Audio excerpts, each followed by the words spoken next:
خۆم لە هەر چوار پارچەی کوردستانەکەم بە بۆنەی جژنی ڕەمەزانەوە هیوادارم هەردەم گەلی کورد دەخۆشی یابن وە بە هیوایەوەی زۆر حکومەت تەشکیل بکرێ و دەست بکەم بە گفتوگۆ و حیزبەکانمان یەک بن لە ناویەکە. من لێرە ڕێز و سڵامێ بۆ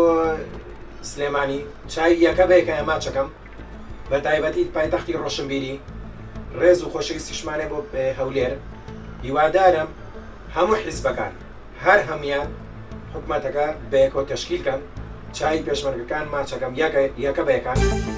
پیرۆزبایی جژنی ڕەمەزان پیرۆزبایی هەموو نەتەوەی کورد دەکەم پێ خۆشحاڵم هەموو نەتەوەی کرد لەسەر یەک ڕیزی و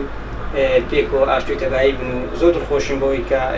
لە وڵاتەکەمانە هەموو گەشتار ڕووی تێدەکاتن هەر کاتێک جێگایەکە بۆ شوێنی گەشتار دیارە نەتەوەیەکی بەڕێز و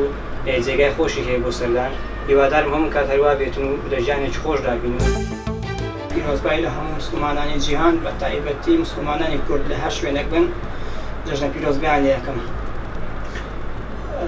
و تەنها داواکاریم ئەوەیە یعنی گیانی یەکتر قبوڵکردن و لێبوردەیمان هەبێت و هەر کەس لای خۆیەوە هەوڵی ئاسایش و پاک و خاوێنی هەر شتێک یعنی لە دەستی بێت بیکات.